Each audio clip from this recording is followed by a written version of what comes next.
Hello, my name is Dominic. This is my Section 4 assignment, and I will be discussing civil rights activists.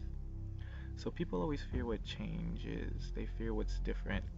So, when minorities of every kind started demanding equality, the routine day of the majority white male soon became threatened. This change frightened these majority men, and they tried to resist this change for as long as they could. However, through affirmative action and minorities taking the initiative, changes were soon to follow. So the three major minority groups I will be discussing are the feminist groups, African American civil rights, and the minority civil rights of Latino and Hispanics. Hello, my name is Dominic, and this is my Section 4 assignment in which I will be discussing civil rights activists. So people always fear change, they fear what is different. So when the minorities of every kind started demanding equality, the routine day of the majority white male soon became threatened. This change frightened them, and they tried to resist it for as long as they could. However, through affirmative action and minorities taking the initiative, changes were soon to follow. So the three majority groups that I will be discussing are the feminist groups, African American civil rights, and the minority civil rights of Hispanics and Latinos.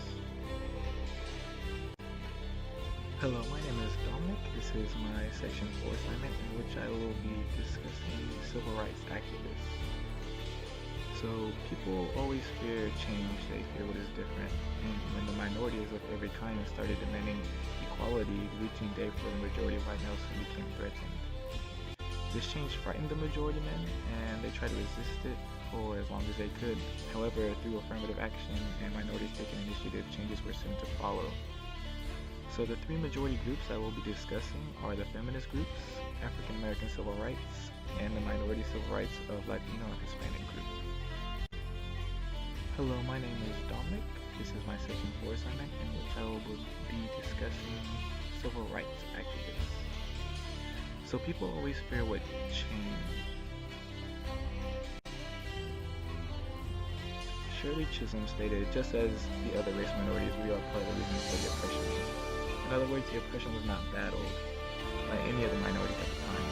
When the Jim Crow laws were established, these were not stopped until 1965, which is a complete 100 years after the 13th Amendment was ratified. So they pretty much let the Jim Crow laws take place for a complete century. Changes were wanted, however, they were not demanded until years after the respective suffrage movement. It wasn't until then that nearly the entire black race gathered together and demanded an initiative. Also, it's somewhat crazy to realize that African Americans had the right to vote before women, African American males that is. These white males did not trust their wives to elect leaders, these same wives that raised their children, that cooked them dinner every night. They actually allowed African American males the right to vote before these women. The Hispanic population also was not excluded from this oppression. They were often secluded to urban slums and held only low class and unskilled jobs, and also found it very difficult to gain a higher education past high school. Shirley Chisholm stated, just as the other race minorities, we are part of the reason for the oppression. In other words, these minority groups did not really battle the oppression, they sort of just allowed it to continue. For instance, the Jim Crow laws were not outlawed until 1965, which is a complete 100 years after the 13th Amendment was ratified.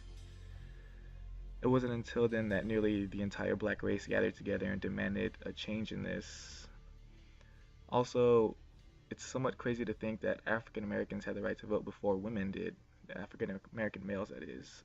So these white men who married these white women, who trusted them with their kids, with their dinner, with raising a family, these women did not have the right to vote till after African American males did.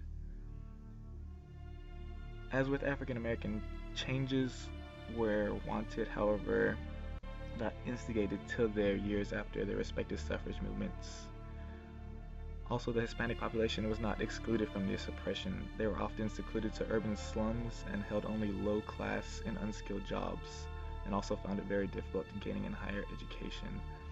It's because these ideas that these minority groups understood that something has to change, that they demanded Shirley Chisholm stated that just as other race minorities were a part of the reason. As far as tactics are concerned, they all had great leaders. All three of these groups wanted change, however, they weren't organized at first. They needed these three leaders to take charge and organize them and make sure that their protests were tactfully put in place. And the feminism side, they had Betty Friedan. She created an initiative with her book, The Feminine Mystique. Also, she was pretty involved in the creation of NOW, which stands for National Organization of Women. And one of the most notable protest movement for women activists was their protest outside the Miss America pageant, in which they protested on the idea that women are more than stay-at-home moms and, I quote, the degrading, mindless boob girl syndrome, end quote. They demanded equal employment opportunities, since most of their work was limited to teaching, nursing, and receptionists.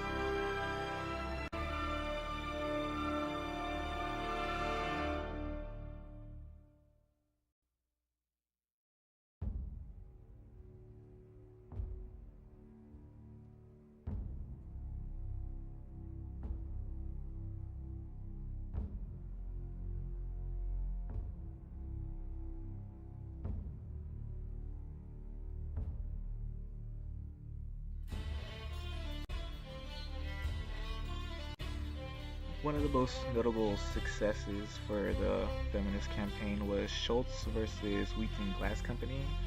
In this case, the company basically gave Schultz the same position as a male employee.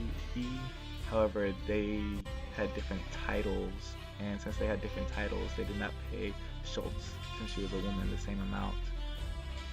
However, this ruling outlawed that. They said that simply by changing the position's name between a male and a female, the pay has to be the same. In this photo, this is Miss Angela Davis. They're actually taking photos of her walking into UCLA as she performs her first lecture as the first black woman professor at the university. One of the main catalysts that black African American civil rights activists used was Rosa Parks sent to jail for her refusal to give up. She refused to give up a white person to a white person, even though she was in the colored person section seating area. She was sent to jail, and this would spark outrage throughout the South and highlighting the inequality they had. The main leader for the African Americans was Mr. Martin Luther King Jr. He was the leader who would initiate the march on DC, and also the bus boycotts. With these boycotts, they highlighted the strength that the African American people had, and also the effect of everyday operations in the South, and also the strength they have in the amount of numbers, how it nearly created the busing system to go bankrupt. So the March on Washington, D.C. was one of the most influential and effective protest movements in U.S. history. Here we have Mr. Martin Luther King Jr. after he had given his famous I Have a Dream speech. This is during the March on Washington, which is regarded as one of the most influential and effective protest movements in U.S. history. Essentially, there was about 200,000 people here. Not all were black, about 85% were black. The rest were either other minorities or even white people in general. All these people were spread out throughout the streets of D.C., and they demanded an enforcement of inequality of jobs and freedom. It was a great success. It propelled the Civil Rights Act of 1964, which outlawed discrimination based on race and color, religion, or sex, and also would lead to the Voting Rights Act being passed, which outlawed racial discrimination when voting. What may have sparked the need for change in Latino civil rights movement is Operation Wetback, in which they deported many Hispanic and Latinos back to their home countries, including community leader Luisa Moreno. She was known for organizing labor movements and leading strikes, as well as being a member of the First National Latino Civil Rights Assembly. The leader for these Latinos is Cesar Chavez, here pictured. He pretty much organized farm workers and set up strikes. And these strikes were able to display how they affect the infrastructure of the United States increasingly. One of the most successful protest movements for the Latino population was the Los Angeles school walkouts that took place in 1968. These students were guided by teacher Sal Castro, and they understood that the school would get funding for its average daily attendance, so they came up with the idea to appear in school and walk out as a symbol of the need of equal education and equal acceptance into secondary education beyond high school. This was mostly successful. The district started hiring more Hispanic faculty. Corporal punishment was outlawed as well as janitorial punishment, which took place during like detention where they would have to sweep cafeterias or hallways, clean up areas such. Also, Hispanic enrollment in college increased from 2% to 25%. One thing that all these protest movements had in common was that they were all non-violent. These were peaceful protest movements that would eventually lead to initiatives being given to them. What I learned from these three protest movements is its greatest characteristic is organization. It is during these countless hours of meetings that take place where they establish the time, the place, the setting, what they're going to do in order to create the greatest amount of effectiveness. Also, great leaders are needed. It is these leaders who they look up to, they feel they can relate to, and they understand the struggle that they are going through. These leaders take it upon themselves to rally all the supporters and make sure something is getting done. And finally, people who are willing to take the initiative are needed for a successful protest movement. All these people of these three minority groups, they all wanted change, they all demanded it, and they didn't take no as an answer. So if a protest group is going to be submissive, they obviously are not going to get what they want for, and they're going to go nowhere. It is up to the people protesting to emphasize the need for this change and to not take no as an answer and continue striving towards this change no matter what it costs.